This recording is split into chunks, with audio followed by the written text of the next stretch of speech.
Hi everyone, welcome to English class. Earlier we learned the story of Lencho, the farmer, and we saw the letter of Lencho returned to God. And now we are going to familiar with another letter, birthday letter.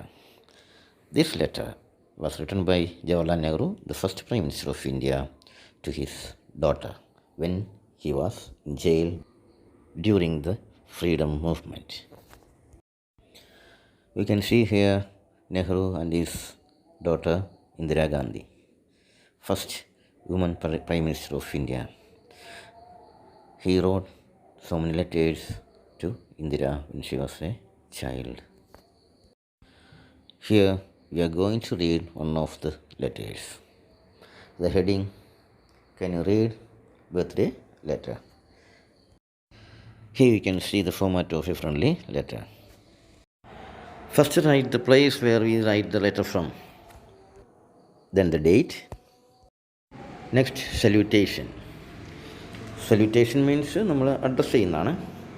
Here a father writes to his daughter, so my dear Indira. Indira is her name.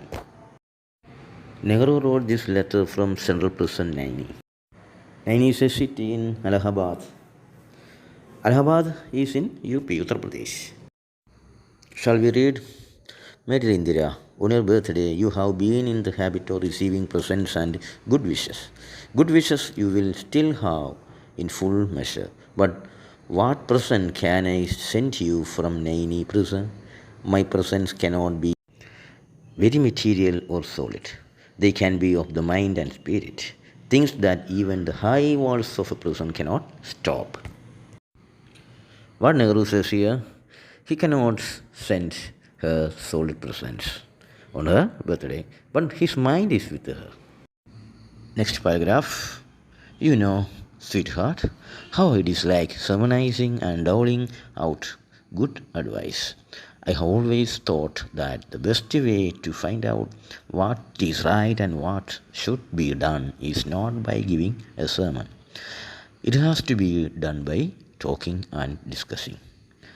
Out of discussion, sometimes a little bit of truth comes out. I have liked my talks with you and we have discussed many things. But the world is wide and beyond our world lie other wonderful and mysterious worlds. None of us need ever be bored or imagine that we have learned everything worth learning and become very wise. But what am I to do then? A letter can hardly take the place of a talk. At best, it is a one-sided affair. Imagine that I have made a suggestion to you for you to think over, as if we really were having a talk. What does this paragraph tell us? Nehru dislikes sermonizing and doling what advice. Sermonizing means talking about moral subjects. Doling out means distribute, to give out or share. Nehru doesn't like to advise anybody. Nehru likes discussions. But here he could not discuss with Indira or talk to Indira. It's one-sided affair. Writing a letter. No chance for interaction or discussion. Next paragraph. In history, we read of great periods in the life of nations, of great men and women. Do you remember how fascinated you were when you first read the story of Jeanne d'Arc? Your ambition was to be something like her. Jeanne d'Arc, who is Jeanne d'Arc, or who was Jeanne d'Arc? National heroine of France, a peasant girl. Ordinary men and women are not usually heroic. They think of their bread and butter, of their children, of their household worries and the like. But a time comes when a whole people become interested in a great cause. Then history helps even simple. Ordinary men and women to become heroes. Great leaders have something in them which inspires a whole people and make them do great deeds. In India, a great leader full of love for all who suffer and eager to help them has inspired our people to great actions and noble sacrifice. He has helped to make the starving, the poor, and the oppressed free and happy. Here, Nehru speaks about who? You know the man, Bapuji, Mahatma Gandhi. Read the next paragraph. Bapuji is in prison, but the magic of his message has stolen the hearts of India's millions, men and women, and even little children come out of their little shells and become India's soldiers of freedom. Here, Gandhiji inspired the whole people of India. In India, today, we are making history, and you and I are fortunate to see this happening before our eyes and to take some part ourselves in this great drama. What part shall we play in it? If we are to be Indian soldiers, we have to respect India's honor, and that honor is a sacred trust. It is no easy matter to decide what is right and what is not. One little test I shall ask you to apply whenever you are in doubt. Never do anything in secret or anything that you would wish to hide, for the desire to hide anything means that you are afraid, and fear is a bad thing and unworthy of you. Be brave, and all the rest follows. Here, Nehru asking her daughter to be brave. Some sentences are very important. For the desire to hide anything means that you are afraid. Never hide anything. And fear is a bad thing and unworthy of you. Be brave. Okay. Next paragraph. You know that in our great freedom movement, under Bapuji's leadership, there is no room for secrecy or hiding. We have nothing to hide. We are not afraid of what we do or what we say.